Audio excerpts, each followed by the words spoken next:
Hi everyone and welcome back to my channel. Today, thanks to your vote, we are reviewing The Dark Knight. Directed by Christopher Nolan and starring Christian Bale, Heath Ledger, Maggie Gyllenhaal, Michael Caine, Morgan Freeman, Aaron Eckhart, and Gary Oldman. First of all, we are currently suffering a storm in the UK, a pretty damn bad one. The wind is blowing like crazy out there.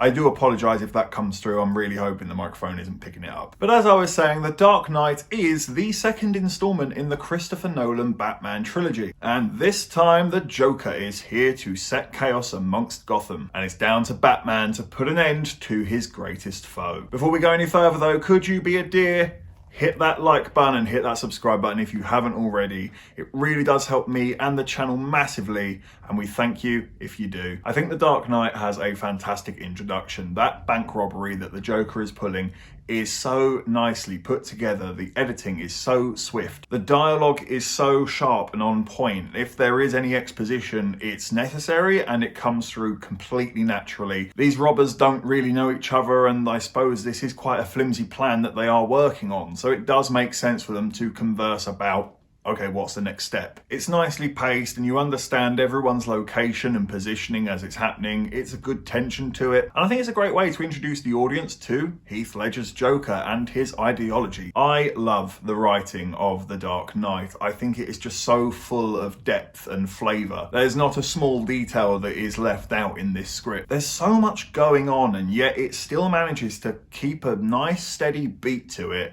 and never lose the audience's interest. Every time they do stop and talk, it's really profound and interesting. You've got a whole love triangle thing going on between Bruce Wayne, Maggie Gyllenhaal's character, and Aaron Eckhart's character. You've got Batman considering whether or not he should even continue doing this because Aaron Eckhart's here now and he's kind of doing the same job, just without the mask, so is Batman even needed? You've got the Gotham mob acting and responding to the arrival of the Joker and how Batman has put them in the last couple of years since his rise to power. There is so much ticking over in this movie, and they really do pay attention to all of it and make a full story out of it. I think it's beautifully done. I thoroughly enjoy the action in this movie as well. I think it's very smoothly filmed and I think the soundtrack accompanies it nicely. Batman kicks ass and it's all followable. You know where he is, how he did it, how he got there. He also does take some damage. He's not impervious here. He does get bitten by dogs and things like that. He is, you know, human at the end of the day. I think in general, I should just say the cinematography is outstanding in this film. The design of Gotham, like the location choices of Gotham, just so on par. They're so on the money as to what it looks like in my head if the comics were brought to life. Because it adds that sense of believability to it. It's as if I could actually go there and touch the walls and feel it, where I think many other Batman movies have severely lacked that. Going on to the performances, I think absolutely everyone is just outstanding in this film. There's nobody I dislike. I thoroughly like Christian Bale as Bruce Wayne and Batman. I do prefer him as Bruce Wayne to his Batman. I think a big thing with him as Batman is the voice. I don't think I'm the only person who thinks that. Gives you the right. What's the difference between you and me? I'm not wearing hockey pads.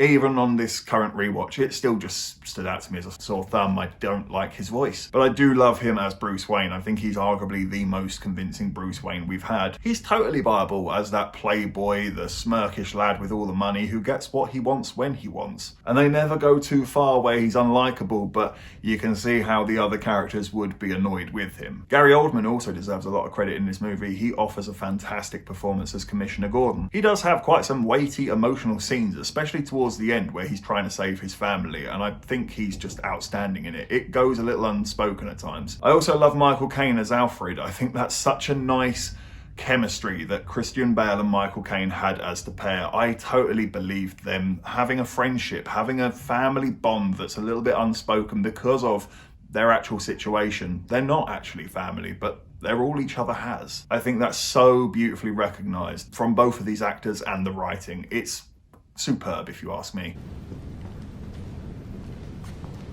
Well, I did bloody tell you. I suppose they're gonna lock me up as well. As your accomplice. Accomplice? I'm gonna tell them the whole thing was your idea.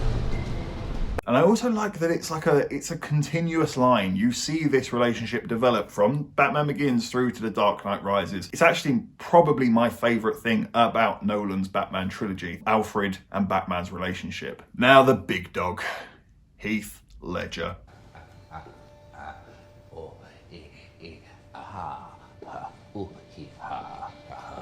And I thought my jokes were bad.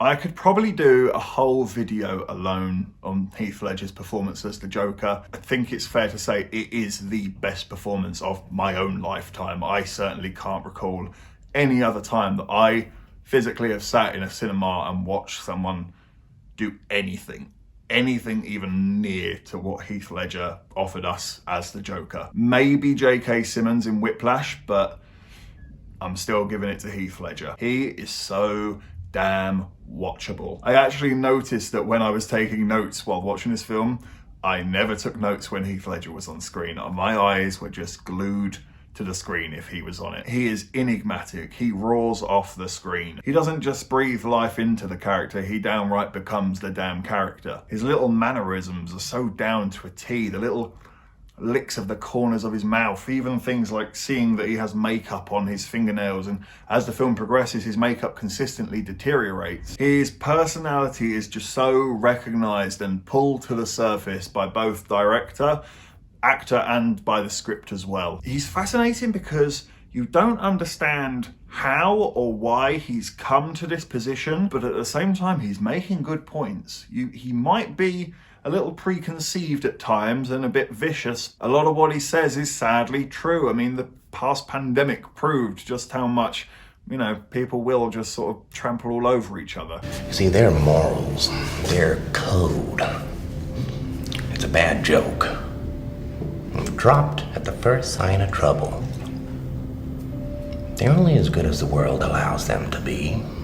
I'll show you. When the chips are down, these civilized people, they'll eat each other. I think he's also fascinating because he is so headstrong in these beliefs. It's not like when the tables turn, suddenly he's like, oh, no, I didn't actually mean it. No, he sticks by his sword. This is how he sees it, and he fully believes it. And that's just equally as fascinating. It's like you just want to understand this guy, for better or for worse. This isn't some sort of mental breakdown for him. This is why he's here. This is his purpose. You might even say he's a man of his word. His actions are so explosive, pun intended, he can't help but be recognized as volatile, and it's played so nicely against his very clearly unthreatening frame and stature. He's such a small, petite figure, but he is a threat in the sense that he's a lunatic that knows no bounds. He's scary because he is quite clearly a lunatic who is actively and willingly trying to cross the line as hard as he possibly can. And he's succeeding. He offers a powerful yet potentially dangerous message that really lifts the stakes of the movie. People get hurt in this film. People die in this film. There's not much safety in this. There are so many scenes that I can just pick out and say, I love this scene. That lorry flip where the Joker and Batman sort of literally become the immovable object and the unstoppable force for a moment. That has always been one of my all-time favorite scenes just in a movie, flat out. I love that scene. It is a perfect portrayal of what's going on here. Come on, I want you to do it. Come on!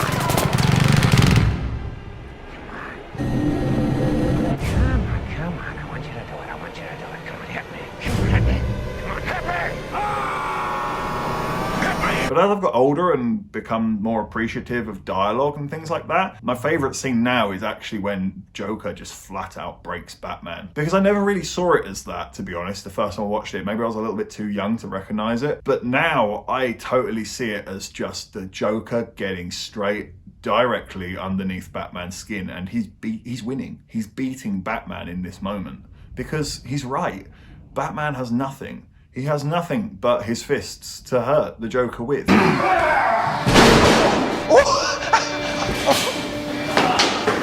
Look at you go!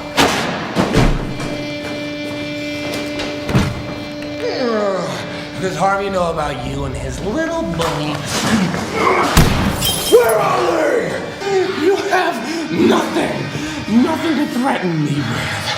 Nothing to do with all your strength. Whereas the Joker has the one weakness that he has, the love of Batman's life. Brilliantly done, and it's performed beautifully, not just by Heath Ledger, but by Heath Ledger and Christian Bale. And Aaron Eckhart and Maggie Gyllenhaal as well. That's also a really nice scene between the pair there. Everyone's performances are just outstanding here, but of course Heath Ledger, that's going to stand the test of time, and rest in peace. There are flaws to the movie, but they're all really, really minor, to the point that I don't really care and I can just totally roll with it. You know, it is stupid when the Joker takes off his face mask and Aaron Eckhart never recognised him. Like, did the makeup not give it away? The opening fight with the Scarecrow also doesn't make sense. The Tumbler literally appears out of nowhere. They're in like a car park on like the 5th floor, and it seems to come in either from up the wall and in, or it's literally floating in midair and just hops in. It doesn't make sense. But do you see how I mean when I say that none of those things are that bothering to me? I can just totally go, yeah, okay, that's fine. Considering everything else you gave me, fine, not to worry. In my humble opinion, The Dark Knight is the best Batman movie, so far at least. And The Dark Knight gets an 11 out of 10. This town deserves a better class of criminal, and I'm gonna give it to him. And that makes The Dark Knight the 7th inductee into the IMO Hall of Fame.